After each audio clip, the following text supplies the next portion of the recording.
Oman সাগরে মোতায়েন করা মার্কিন বিমানবাহী রণতরী ইউএসএস আব্রাহাম লিঙ্কনে বড় ধরনের হামলার দাবি করেছে ইরানের ইসলামী বিপ্লবী গার্ড বাহিনী আইআরজিসি।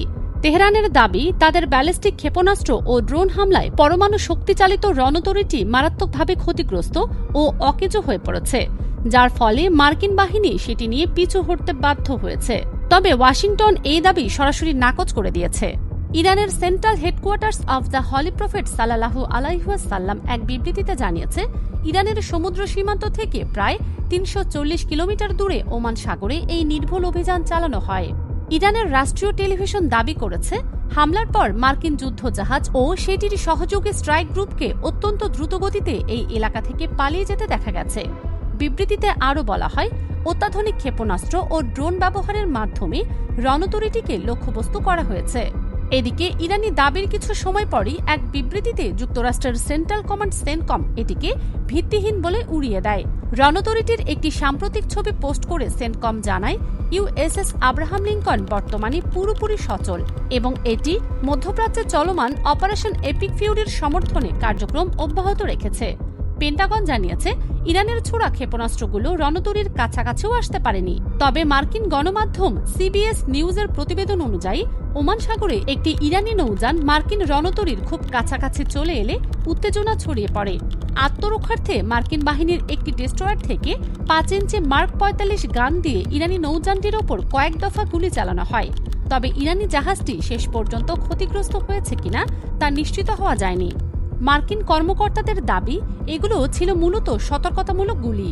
কর্মকর্তারা সিবিএস নিউজকে জানিয়েছেন, ইরানি জাহাজ লক্ষ্য করে গুলি চালানো হলেও একাধিকবার লক্ষ্যভ্রষ্ট হয়েছে।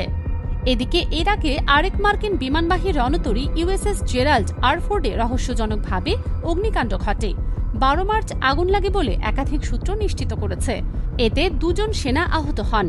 তবে মার্কিন সামরিক বাহিনীর পক্ষ থেকে জানানো হয়, এই অগ্নিকাণ্ডের সঙ্গে চলমান যুদ্ধের বা কোনো ধরনের সংঘাতের সম্পর্ক নেই।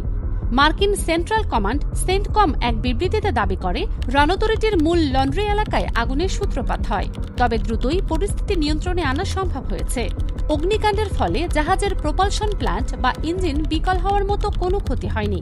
এর সব ধরনের অপারেশনাল কার্যক্রম বা সামরিক সক্ষমতা সম্পূর্ণ সচল রয়েছে। তবে ইউএসএস জেরাল্ড এই মুহূর্তে কোথায় অবস্থান করছে তা উল্লেখ করেনি মার্কিন সামরিক বাহিনী। গত ২৮ ফেব্রুয়ারি থেকে মধ্যপ্রাচ্যে ইরান সরকারের বিরুদ্ধে যুক্তরাষ্ট্র ও ইসরায়েলি বাহিনীর সমন্বয়ে শুরু হওয়া অপারেশন এপিক ফিউরির অংশ হিসেবে ওয়াশিংটন এই অঞ্চলে ইউএসএস জেরাল্ড আর ফোর্ড এবং ইউএসএস আব্রাহাম লিঙ্কন নামে ২টি বিশাল বিমানবাহী রণতরী মোতায়েন করেছে। এছাড়াও আরব সাগরে বর্তমানে ৬টি গাইডেড মিসাইল ডিস্ট্রয়ার অবস্থান করছে।